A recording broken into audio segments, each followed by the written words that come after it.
இன்றைய முதல் வாசகம் நீதிமொழிகள் நூலிலிருந்து வாசகம். அதிகாரம் 30 வசனம் 5 முதல் 9 முடிய.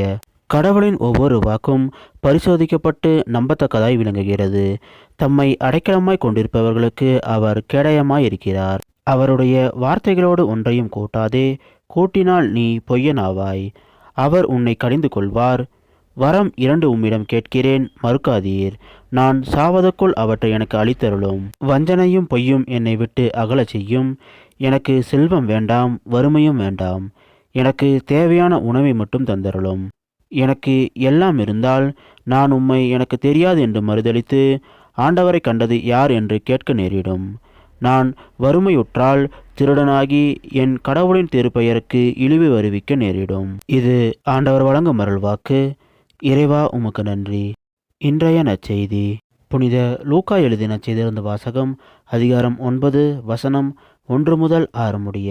இயேசு 12 ஒன்றாக வரவழைத்து பேய்களை எல்லாம் அடக்கவும் பிணிகளை போக்கவும் வல்லமையையும் அதிகாரமும் அவர்களுக்கு கொடுத்தார். இறையாட்சி பற்றி பறைசாற்றவும் உடல்நலம் குன்றியோரின் பிணி தீர்க்கவும் அவர்களை அனுப்பினார்.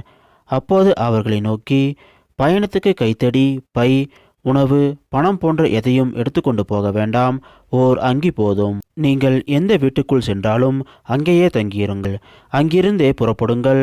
உங்களை ஏற்றுக்கொள்ளாதவர்களுடைய நகரை விட்டு புறப்படும்போது உங்கள் கால்களில் படிந்துள்ள தூசியை உதறிவிடுங்கள். இதுவே அவர்களுக்கு எதிராக சான்றாகும் என்றார். அவர்கள் ஊர் ஊராக சென்று எங்கும் நற்செய்தியை அறிவித்து நோயாளிகளை குணமாக்கினார்கள். இது கிறிஸ்து வழங்கும் நற்செய்தி. கிறிஸ்துவே உமக்கு புகழ்.